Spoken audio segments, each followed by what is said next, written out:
भगवान विष्णु लक्ष्मी जी को बताते हैं निर्वस्त्र स्नान करने वालों के साथ क्या होता है। एक बार भगवान श्री विष्णु माता लक्ष्मी के साथ हरिद्वार में घूम रहे थे। माता लक्ष्मी ने देखा कि सारे मनुष्य गंगा में नहाकर हर हर गंगे कहते जा रहे हैं, परंतु सभी लोग दुखी और परेशान हैं। तब माता लक्ष्मी ने बहुत ही आश्चर्य से भगवान विष्णु से पूछा, स्वामी, गंगा में इतनी बार स्नान करने पर भी इनके पाप और दुखों का नाश क्यों नहीं हुआ? क्या गंगा में अब सत्यता नहीं रही?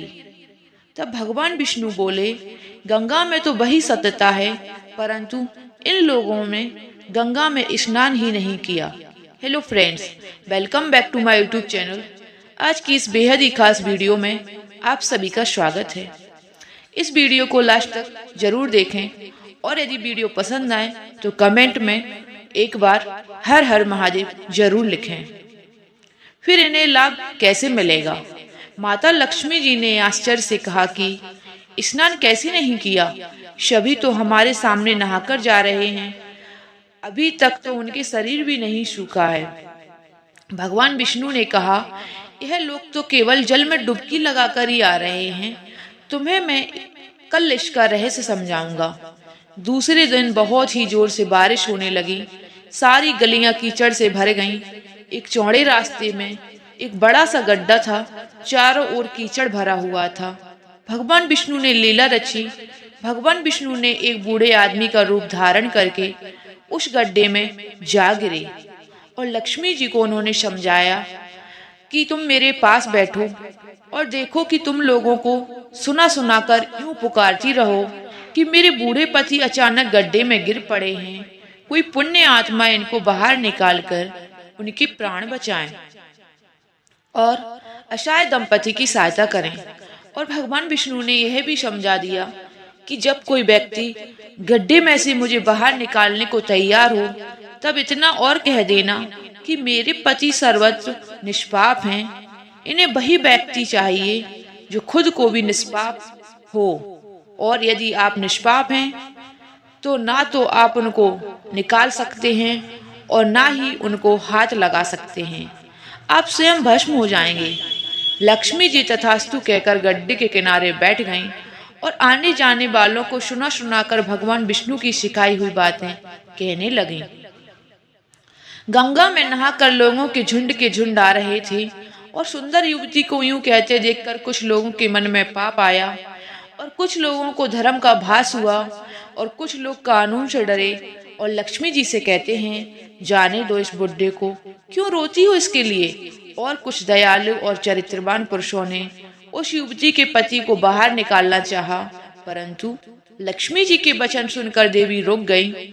उन्होंने सोचा कि हम गंगा में नहाकर तो आए हैं, तो क्या हुआ, पापी तो हैं, कहीं हम सहायता करते वक्त भस्म न हो जाएं।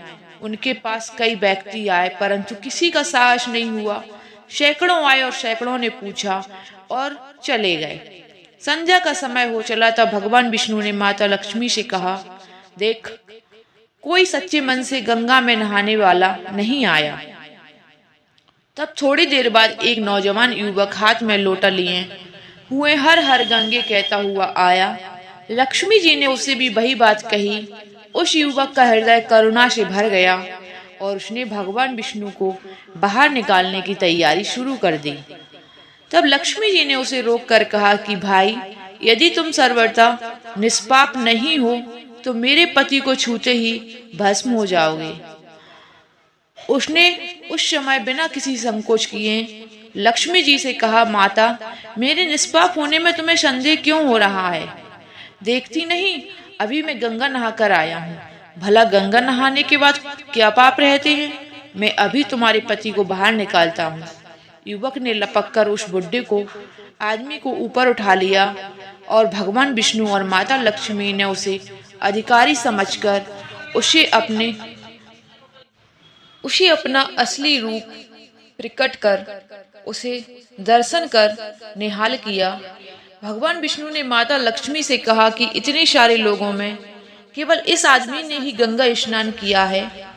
इस दृष्टांत के अनुसार जो लोग बिना श्रद्धा और विश्वास के केवल दंभ के लिए गंगा स्नान करते हैं, उन्हें वास्तविक फल प्राप्त नहीं होता। परंतु इसका यह मतलब नहीं है कि गंगा स्नान बैठ जाता है। गंगा स्नान का बहुत पुण्य भी है। इसके बाद भगवान विष्णु ने माता लक्ष्मी से कहा कि अब मैं आपको वह 12 बातें बताता हूँ। जो भी मनुष्य इन 12 बातों को नहाते समय ध्यान रखता है, वह कभी भी दुखी नहीं रहता और उसके घर में लक्ष्मी का वास होता है। उसके घर में अपार संपत्ति आती है। घर में कभी भी लड़ाई झगड़ा नहीं होता है। उसे पता है उसके घर में लक्ष्मी का वास है, उसके घर में अपार संपत्ति आती है और घर में लड़ाई झगड़ा नहीं होता। उसका पूरा परिवार हंसी खुशी जीवन व्यतीत करता है। तब माता लक्ष्मी ने कहा, स्वामी आप हमें वह 12 बातें बताइए। इसके बाद भगवान विष्णु ने उन 12 बातों को बताना शुरू कर देते हैं और माता लक्ष्मी ध्यान से सुनने लगती हैं।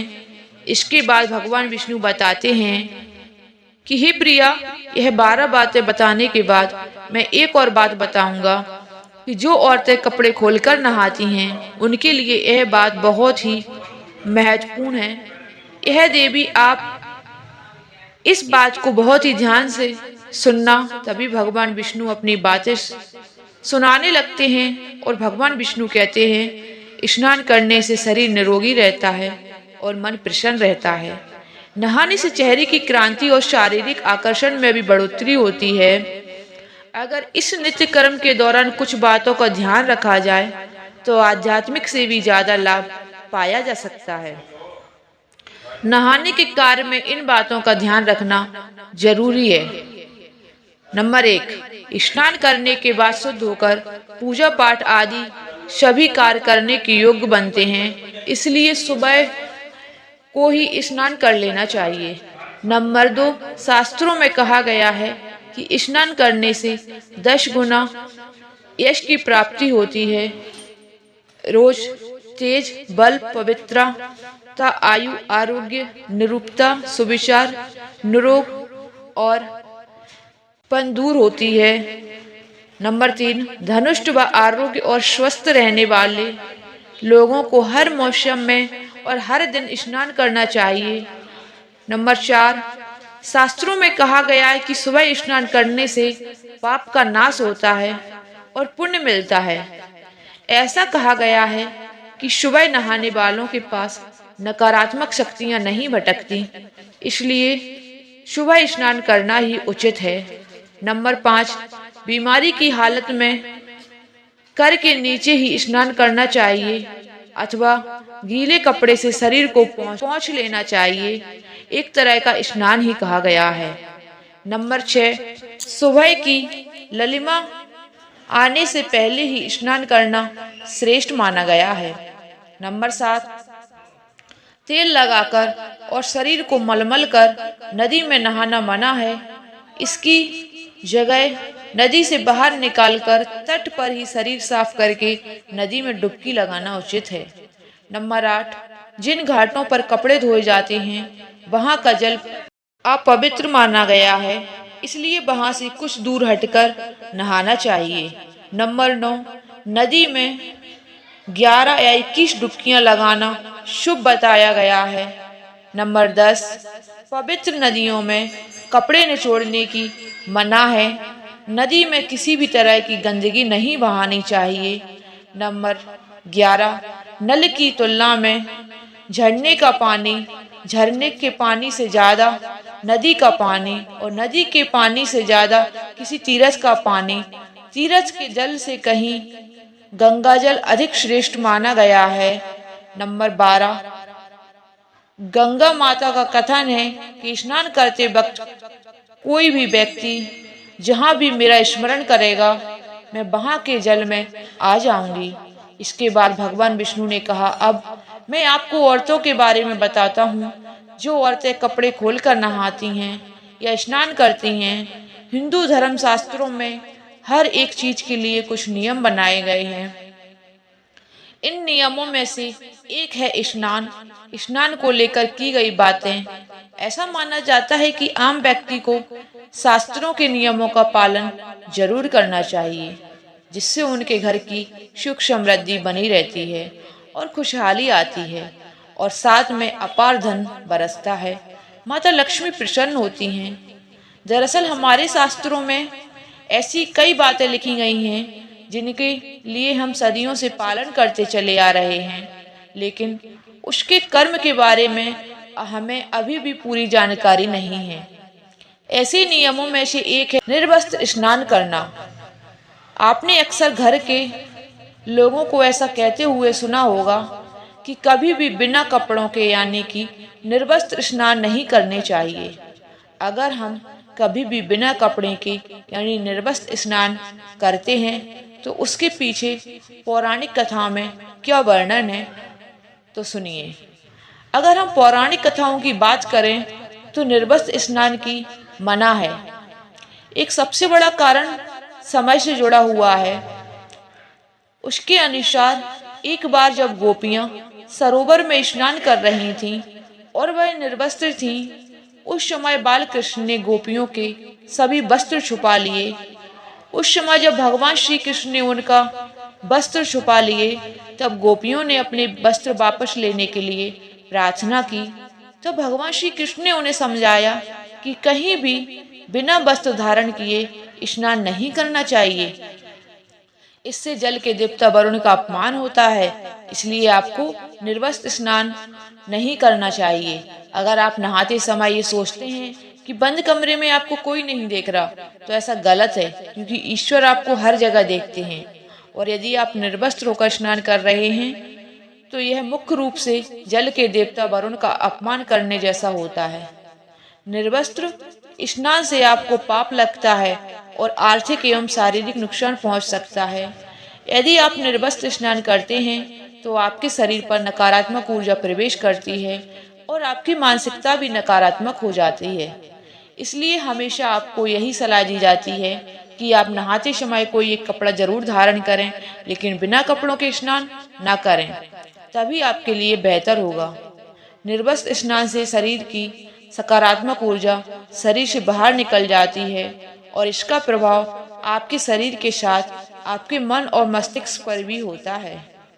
गरुड़ पुराण के अनुसार जब आप स्नान करते हैं तो आपके पितृ यानी पूर्वज आपके आसपास मौजूद होते हैं। यदि आप निर्वस्त्र स्नान करते हैं तो आपको पितृ दोष लग सकता है। ऐसे स्नान करने से आपके पितरों की तृप्ति नहीं मिलती और यह घर में पितृ दोष का कारण बन जा सकता है और यह हमारे वस्त्रों से गिरने वाले जल को ग्रहण करते हैं, जिनसे उनकी तृप्ति होती है।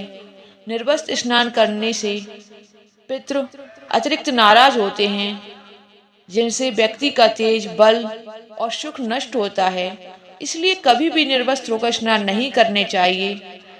पुराणों के अनुसार नहाने वाला पानी पूर्वजों के हिस्से में जाता है और निर्वस्त्र होकर नहाने से पितरों के समक्ष बिना कपड़े के नहाना मना पितरों के समक्ष बिना कपड़ों के नहाना वर्जित माना जाता है। शास्त्रों में ऐसी मान्यता है कि यदि कोई निर्वस्त्र स्नान करता है तो माता लक्ष्मी उसे रूठ सकती हैं। इससे आपकी कुंडली में धन हानि के योग बन सकते हैं और आपकी आर्थिक स्थिति खराब हो सकती है। इसी कारण से आपको निर्वस्त्र स्नान न करने की सलाह दी जाती है और शास्त्रों में भी इस बात की मना है। वीडियो अगर पसंद आया हो तो हमारे चैनल को सब्सक्राइब कर वीडियो को लाइक करना न भूलें। वीडियो को अंत तक देखने के लिए आपका धन्यवाद।